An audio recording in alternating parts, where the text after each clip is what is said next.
And so at this time, it's my privilege to introduce Ed Eilert, our chairman of the Johnson County Board of County Commissioners, who will deliver his 2018 State of the County Address. As you know, Ed has been a public servant in Johnson County for almost 4 decades. He served as Overland Park for 4 years as councilman and for 24 years as mayor. Ed became the public elected chairman of the Board of County Commissioners in 2011 after serving as the 4th District Commissioner for 4 years. He is now in his 2nd term as chairman. Chairman Eilert has called Johnson County his home for more than half a century and has always lived in Overland Park. He started his career as a high school business teacher and retired after 40 years employed as an investment advisor. His business background has helped to guide his public service in local government. He has long been a strong supporter of the local business community in providing support services to foster economic development and maintain an excellent quality of life. He served as the first chairman of the Johnson County Education Research Triangle Authority, completing 2 4-year terms. So ladies and gentlemen, please join me in extending a warm welcome to our chairman of the County Commission, Ed Eilert.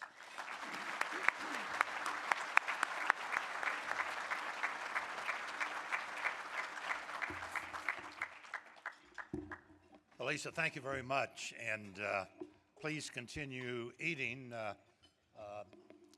the nice meal that Bill Fry and his organization provided us today. And once again, Bill, good job. Thank you very much. Thank you all for being here today and joining us in this annual State of the County report. Lisa, thank you very much for that introduction, and a special thank you to the County Chamber's Public Policy Council and the Overland Park Chamber for their support and activities in today's program. And I want to say a special thank you to each of you for being here today. I call today as a timeout between a great basketball weekend that just concluded and one that's upcoming this weekend. I did the best I could, Kevin. This is the only KU callers I have. So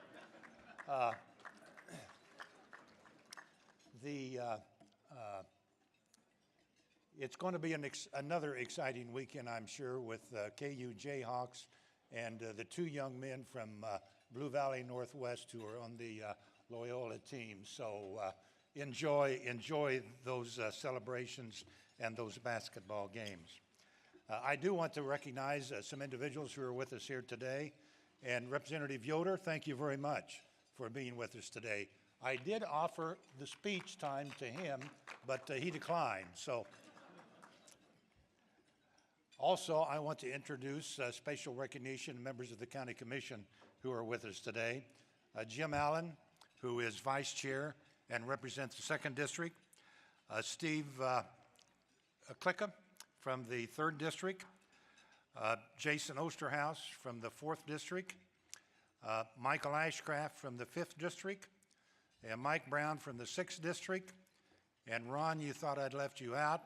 Ron Schaefer from the 1st District. Thank you all for being here.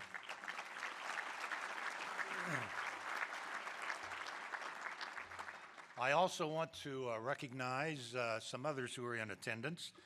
District Attorney Steve Howe and Sheriff Calvin Hayden, as well as Chief District Judge of the District Court, Judge Kelly Ryan, and our interim County Manager, Penny Postoke Ferguson.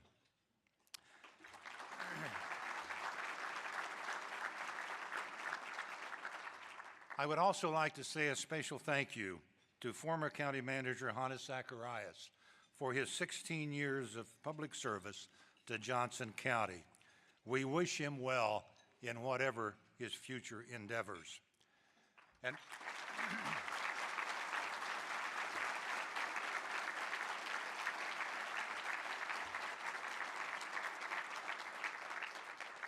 And finally, I would like to make a special introduction of a Johnson County native, my wife Jan, who's here with us today. Dear, thank you very much.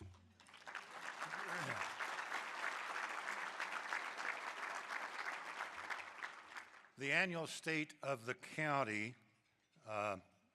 presentation allows us to reflect and recall achievements of the critical mission of Johnson County government in protecting and serving more than 500,000 residents in so many different ways. These accomplishments would not be possible without the commitment of our county workforce at all levels and in all departments. Every day, in many different ways, the work of county employees do and the public service they provide affects people's lives. Some in a very small way, others in a large way, but all are important. Across county government, the work of our employees is constantly identified as the best of the best by their peers and by accreditation programs. In the past year, county departments and employees have received more than 30 national awards from professional organizations with recognition from international, state, regional, and local associations. I thank all of them for all they do to improve the lives of our Johnson County residents. And I also want to make special note of our business community and the local chambers of commerce in contributing to the many successes in Johnson County in economic development and job growth to attract new residents and businesses, and also welcome a growing diverse population and providing opportunities for all. Looking back over the past year, and as we start 2018, I have never been more excited about our present and optimistic about our future. We are fulfilling county government's core mission of providing public programs and services that our residents demand, expect, and need. Our one strategic priority of the Board of County Commissioners is completing our promise to build new libraries and open new parks and trails. We're moving ahead to complete important capital projects, including construction of a new courthouse, a medical examiner's facility, along with the expansion of the Tomahawk Creek wastewater treatment plant. As a result, the state of our county is strong and promising. We are fortunate to live in one of the nation's best places to obtain an education, earn a living, raise a family, build a business, and retire. Johnson County was the only county in Kansas or Missouri to make USA's today's list of the 25 best counties in the nation to live.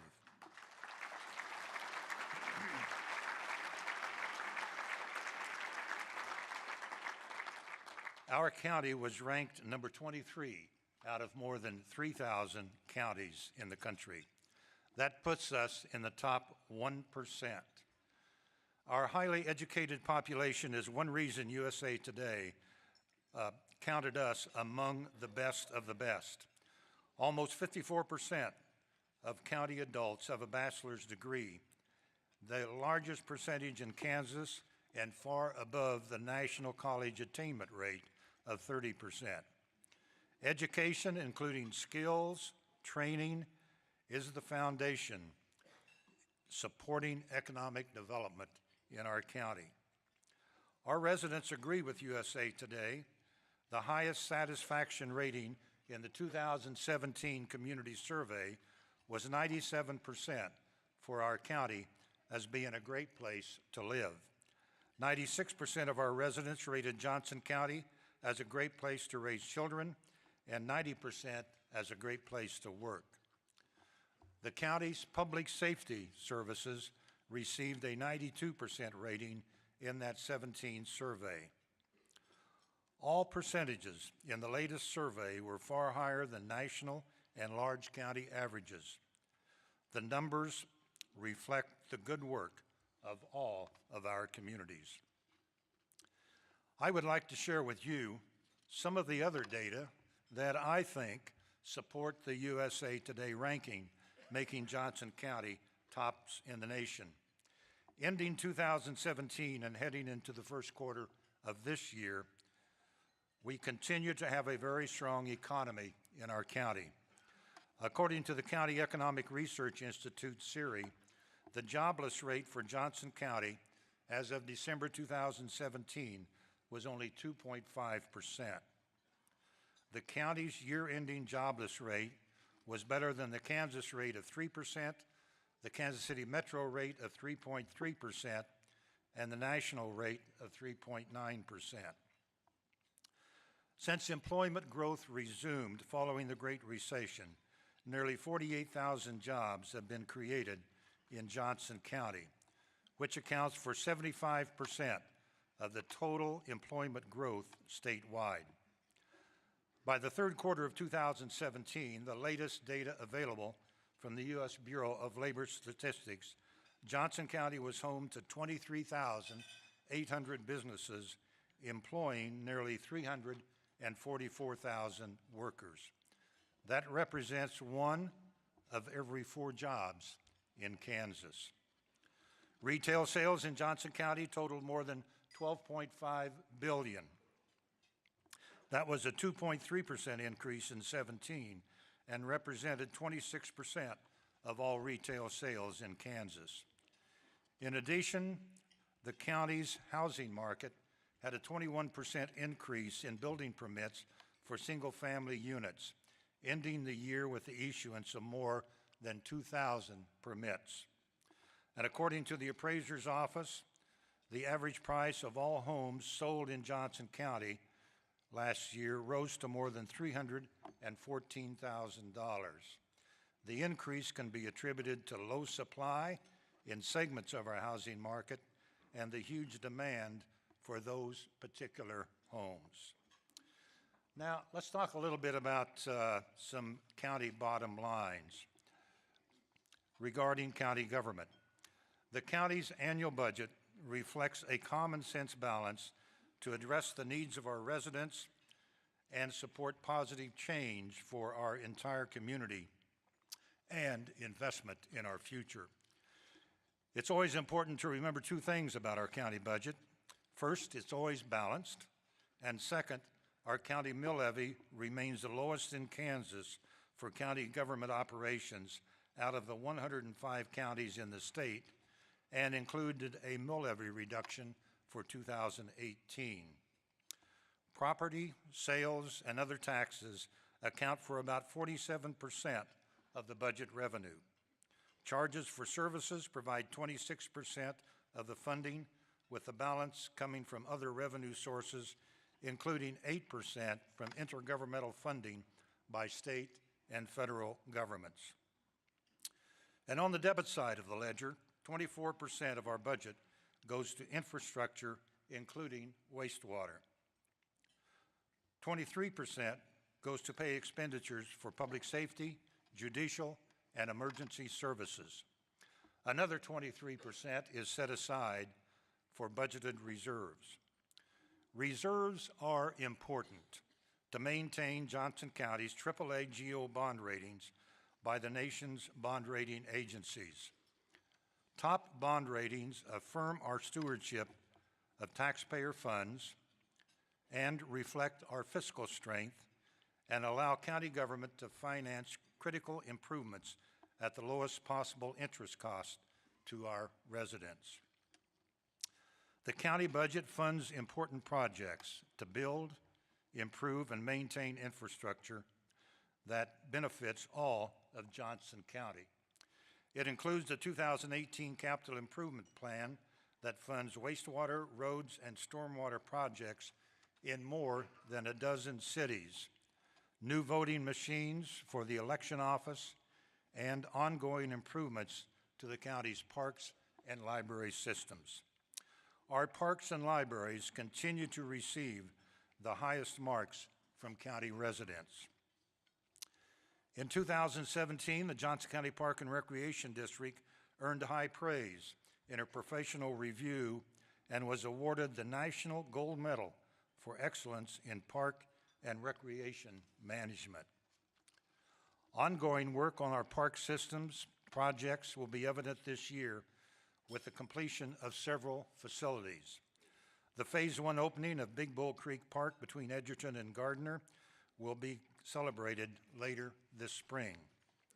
This phase includes a Discover Nature playground, shelters, restrooms, and a group campground. The new beach facility at Shawnee Mission Park Lake will be ready in time for the Memorial Day weekend and summer fun for everyone. Inclusive playground equipment, which allows children of varying abilities to play together without physical or social barriers, is being added this summer at the Stillwell Community Park and Shawnee Mission Park. Later this year, the 80-acre Meadowbrook Park will be completed in Prairie Village. It includes a new clubhouse, a destination playground, a large pavilion shelter, and outdoor fitness equipment. With the addition of both parks, Park and Recreation District will have 16 developed parks, including 4 Streamway Trail Parks. One of the county's treasures is the walking and biking trail system. Last fall, the 3.5-mile Coffee Creek Trail was added to the pathway at Heritage Park in Olathe. The Park District's paved trail system now spans 47 miles. With that addition, it will expand further with the opening of Big Bull Creek Park and almost 4 miles of new trails at Meadowbrook Park. Working with 10 of our cities, Johnson County's remarkable trail network connects more than 300 miles. Congratulations to all.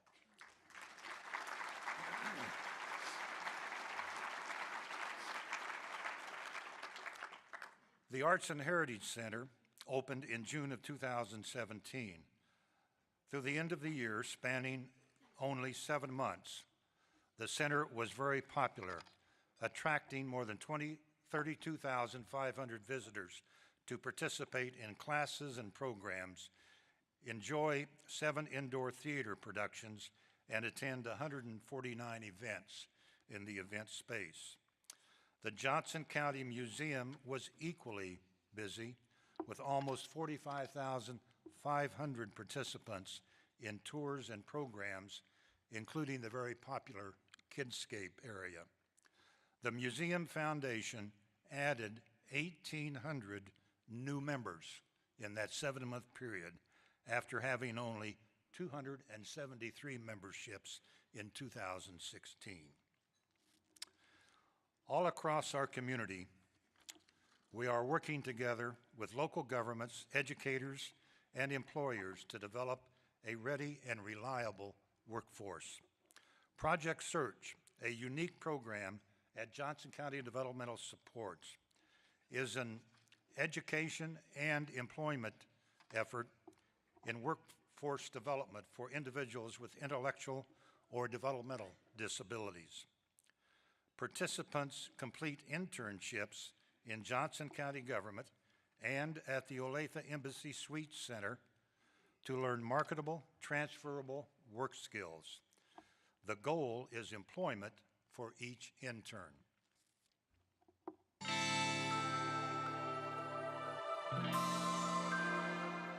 Hey, Mitch. Good job, buddy. Everyone here likes Mitch Grozek. Mitch makes sure everything stays clean at Academy Sports in Olathe. Safely, He's been doing this for 2.5 years. When Mitch was in high school, his parents hoped his intellectual and developmental disabilities wouldn't hold him back as an adult. He wanted to go out and be able to perform a job just like we did as parents. But they also realized finding Mitch a job wouldn't be easy. That's why they turned to Johnson County Developmental Supports and the Project Search program. At JCDS, the Project Search program helps people with intellectual and developmental disabilities find jobs. Cons, however, It provides those 18 and older classroom instruction and real-world experience through internships. Mitch's internship doing custodial work at the county administration building gave him experience and helped him land this job. Lexi Davis hopes the same thing will happen for her. She's interning in food service at the Embassy Suites in Olathe. This hotel hosts interns in housekeeping and maintenance as well. I wasn't confident coming in at first. I was a little bit nervous about coming in, but then starting off with my rotations, I kept getting more confident. As the interns gain confidence, management gains confidence in them. Tyler Wilson did so well during his internship, Embassy Suites hired him on permanently. They also gave Aaron Habiger a permanent job in the kitchen after he finished his internship. We've had several associates that we decided to hire just based on their performance. They're very capable, they're outgoing, they work great with the guests, and therefore we decided to bring them on. The same thing has happened at other businesses. Here at the Sunflower Cafe, Kyle Martin got a permanent job after starting out as an intern. Project Search does much more than provide internships. It also teaches soft skills. I'm making a huge mess. This class is learning how not to act at work when taking a break. They're also learning critical thinking skills, like how to weigh all the factors before deciding where to apply. There's more. I found out how to get ready and to be prepared for my interviews. I learned how to basically write down a job application and make my own resume. Project Search is in its 4th year in Johnson County, and its graduates can be found in all corners of the community. You'll find Tyler Smith at the Dillard's Distribution Warehouse in Olathe. He's a receiving associate.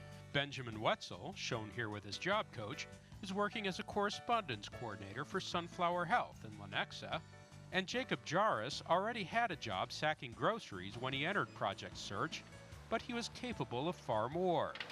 Now he's at the Johnson County Sheriff's Office, taking fingerprints for employment background checks like he's doing here, and concealed carry licenses. All of the law enforcement agencies, when they take fingerprints, they funnel into a state, the KBI. And out of all of the submissions, there was a representative from the fingerprint community in the KBI that said that Jacob's work was so meticulous and so trusted that she just felt compelled to share that recognition with our agency.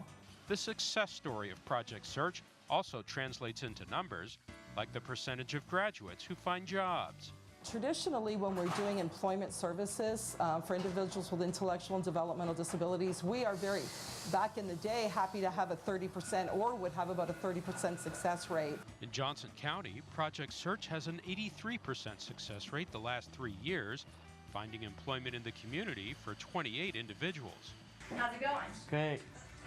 As for Mitch, Project Search led him here, to a place where he can come to do a job and feel right at home. They treat me like a family. And thanks to Johnson County Developmental Supports, he has the skills to do it well and contribute to his community.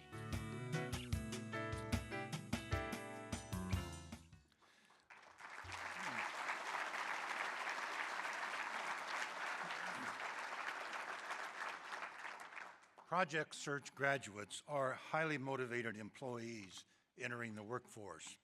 They seek the opportunity to demonstrate their skills, be self-sufficient, and feel valued. We need to continue to open doors for them. A special thank you to the job coaches, our Johnson County employees, and the private sector companies for their support. Your continued participation is very important.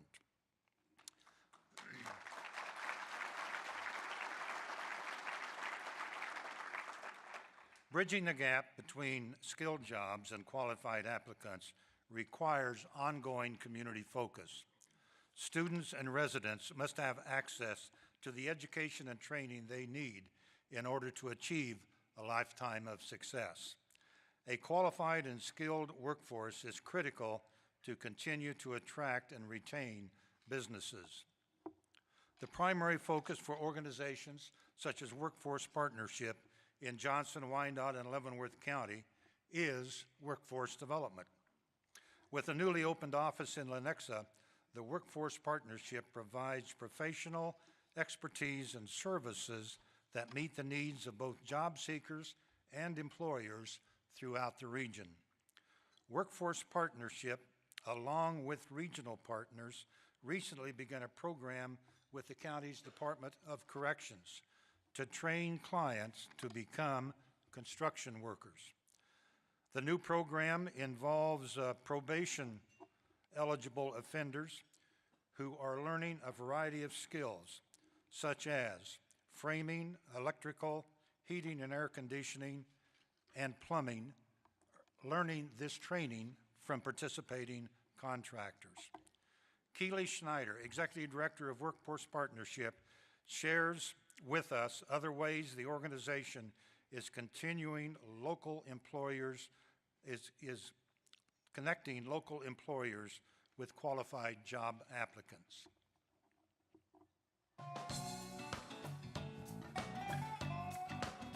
There are many ways that we can work with employers to ensure that we are aligning our training and educational programs and the funding of those programs with the needs of employers in our area.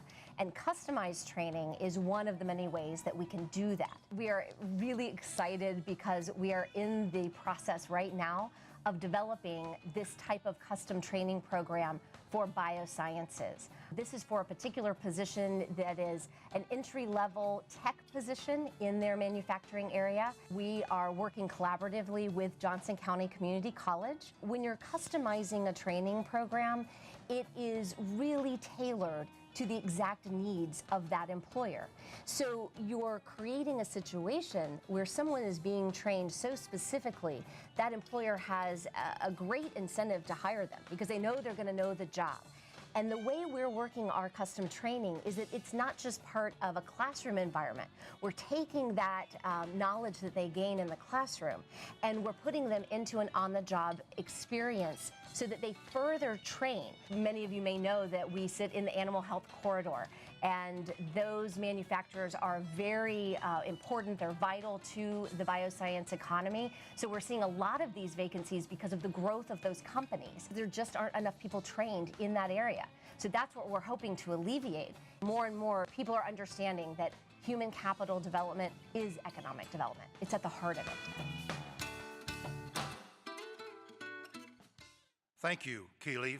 Thank you for directing the Workforce Partnership to connect businesses with schools to ensure that we have the right skills to match to the right companies. Entrepreneurship is another pillar to develop workforce opportunities and job creation.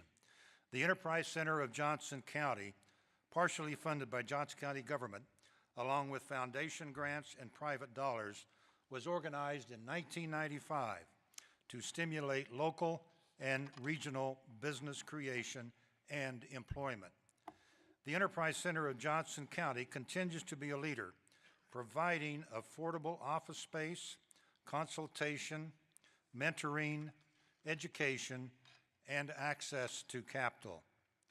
Over the past decade, through the end of 2017, the Enterprise Center helped in the creation of more than 2,900 direct jobs and over 12,500 indirect jobs, generated $483 million in private capital leveraged by 83 new companies, and had an economic benefit impact of $3.3 billion in the metro area. The Mid-America Angel Investor Program, under the leadership of Rick Vaughn, has established additional angel investor groups in Topeka and Manhattan. And as he considers retirement, I want to give special recognition to Rick for his service to our county and his tireless commitment to business and job creation. The Women's Business Center, established in 2000 by Sherry Turner, operates as a part of the Enterprise Center. The program supports women entrepreneurs and provides the tools they need to start their own business, like restaurant owner Ann Sheeta, who made the most of a micro loan which was supported and delivered by the Women's Business Center from foundation grants and private money.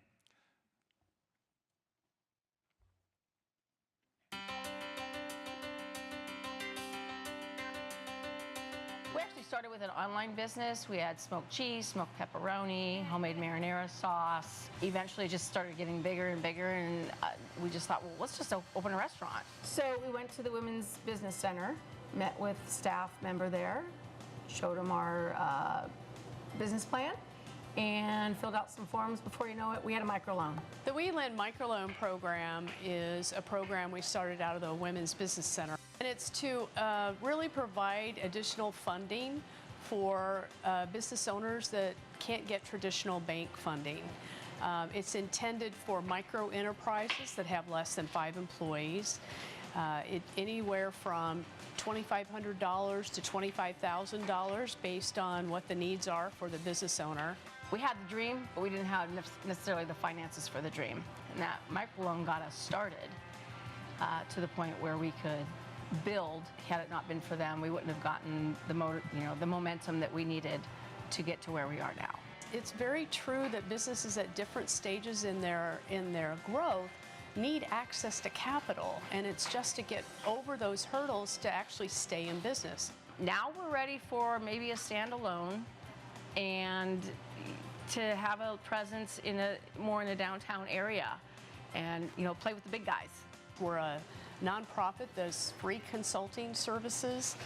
We also have a great relationship with the Kauffman Foundation and teach a lot of their curriculum. They believed in my dream. And when someone else believes in your dream and gives you an opportunity, that is huge, and that's total empowerment.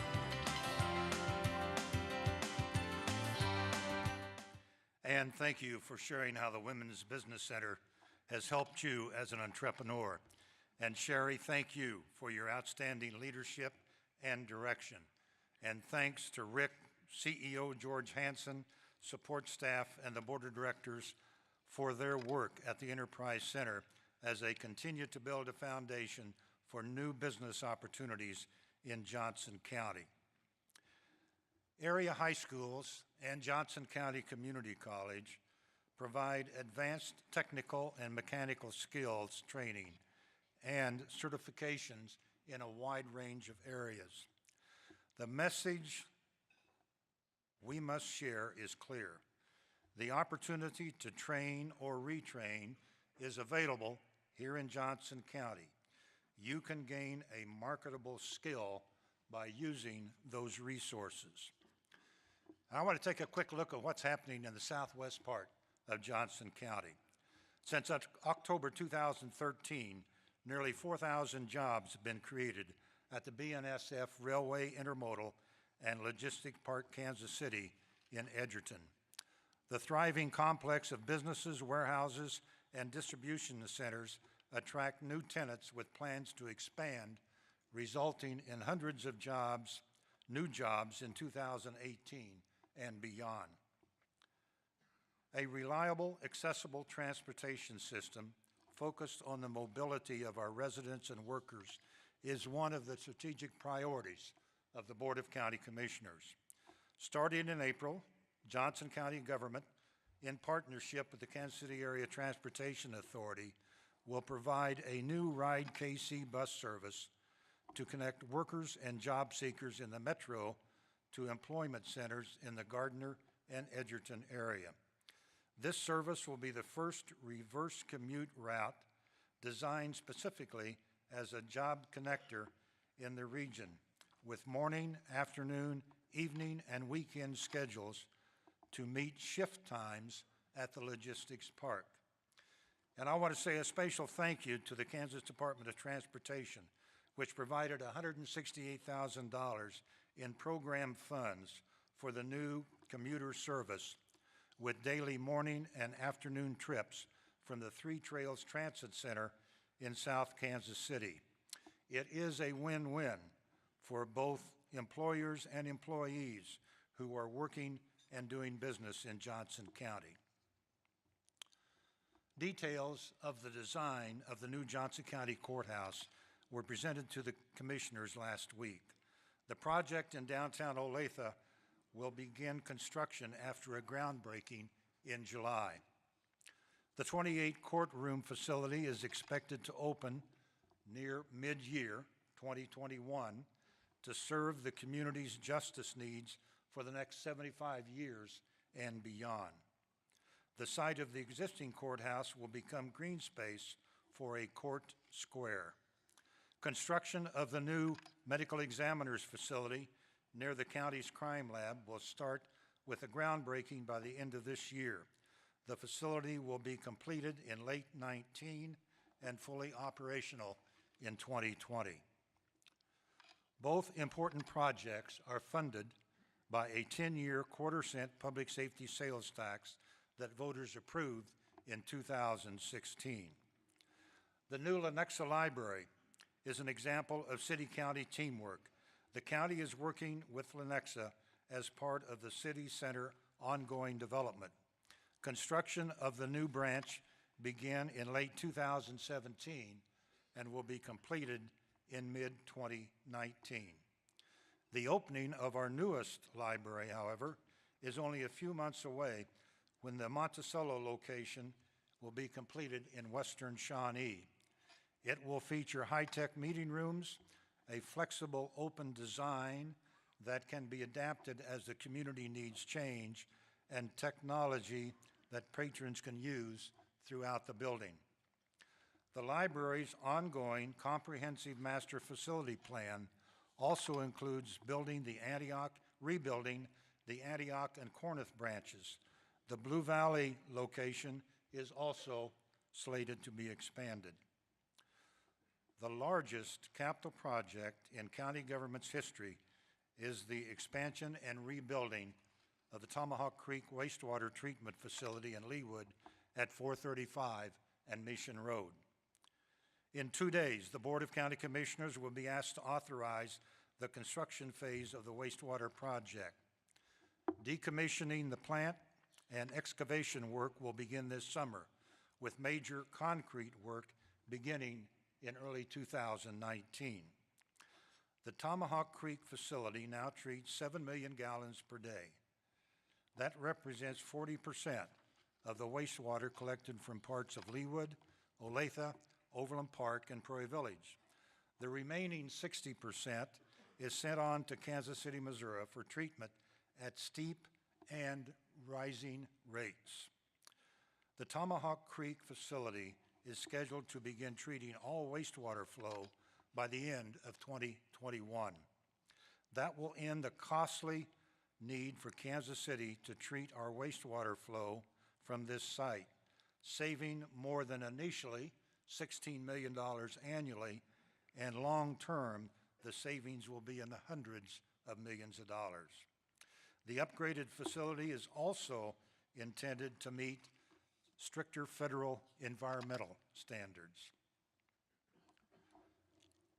Brick and mortar are important community investments, but equally or more important are the investments in our residents. No department in our county government fills that mission more directly than Human Services Department.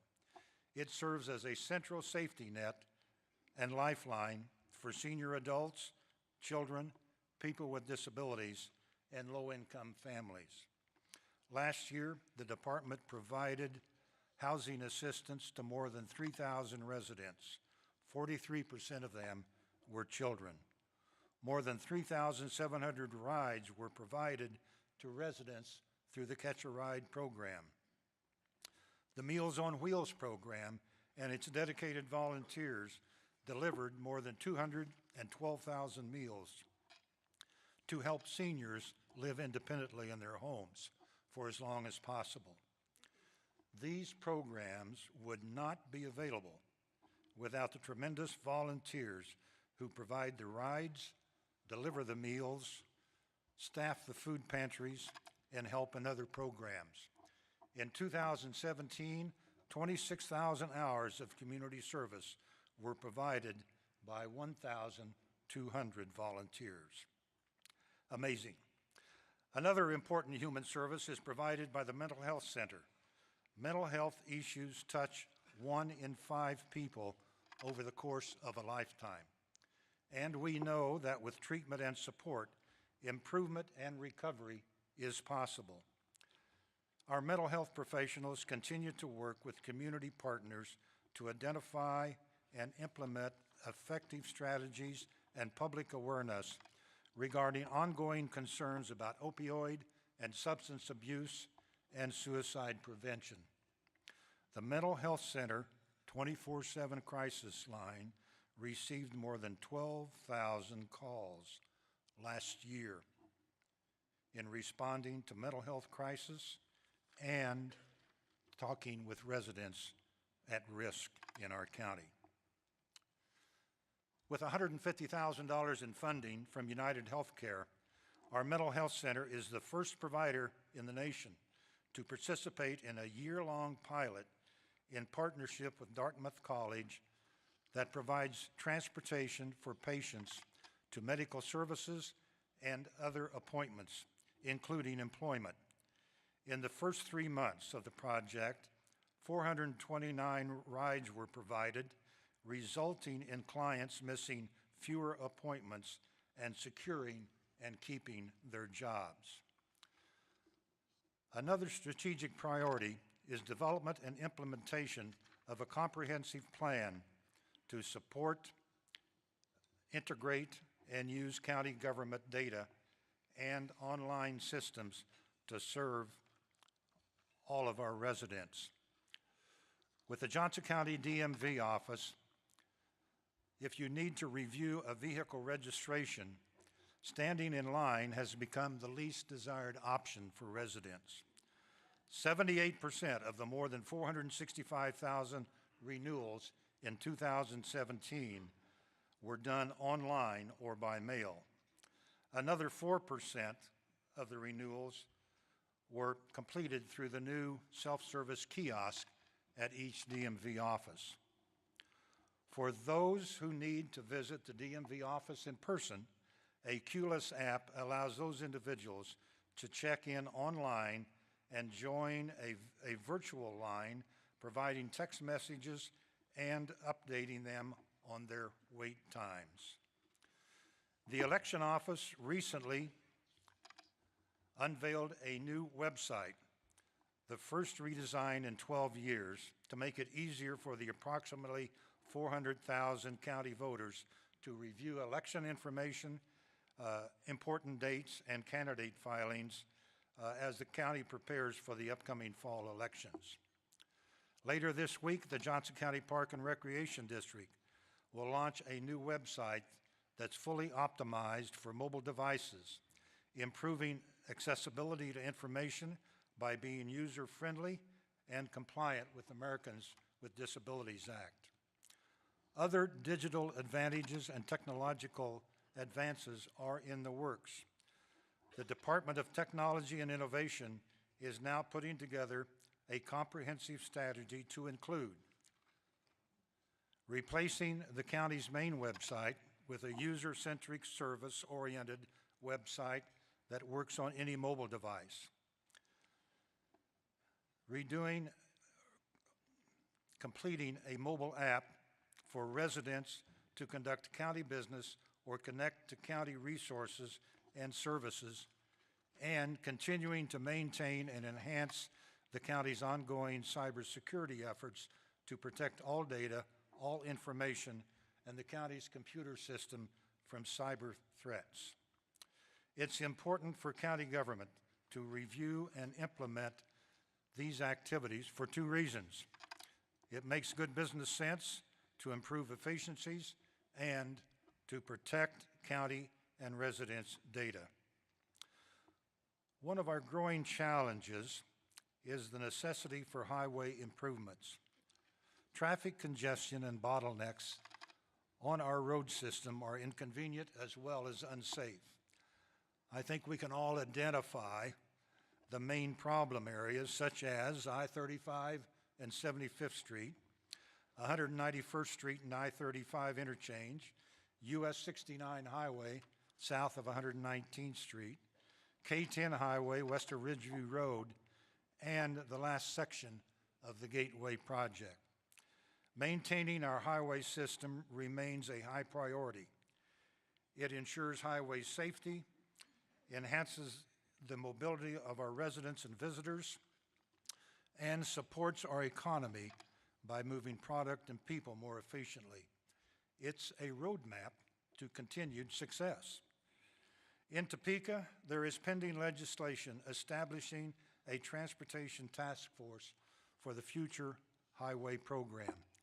It is important for Johnson County to have representation on that task force if it is created by the Kansas legislature. Building a great community with opportunities for success by residents and businesses remains an ongoing work in progress. We also understand that maintaining one of the best places to live in the nation has always been a collective effort. That is the Johnson County way. As we look to the remainder of 2018, state or local changes will face us all. Education opportunities are a critical support for enhancing and maintaining our communities and will always be a pathway to success. So if you are interested in taking your innovative idea to the next level, the Enterprise Center of Johnson County could help. If a different skill is the route you must take, then know that Johnson County Community College and our other education partners are here to help you achieve new possibilities. Or if you're looking for the right job to match your skills, contact Workforce Partnerships to help you find the best employer for you. The message we must deliver over and over again is that regardless of an individual's situation, the opportunity to advance a career is available in Johnson County. Don Holbrook, an author and economic development consultant, has said, "Changes are inevitable, but progress is truly optional." The history of our county shows that progress has never been optional. Time after time, our residents have demonstrated their belief in and support for programs that will build an outstanding community. So to all of you, and in large part because of your efforts, let me assure you that the state of our county is strong and our future is bright.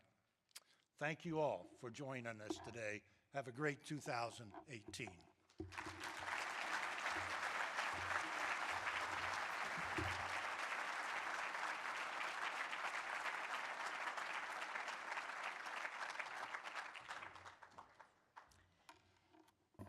Chairman Eilert, we appreciate your service to the community and the leadership you have provided. Thank you for sharing with us your 2018 State of the County Address. And with that, ladies and gentlemen, we have completed our agenda.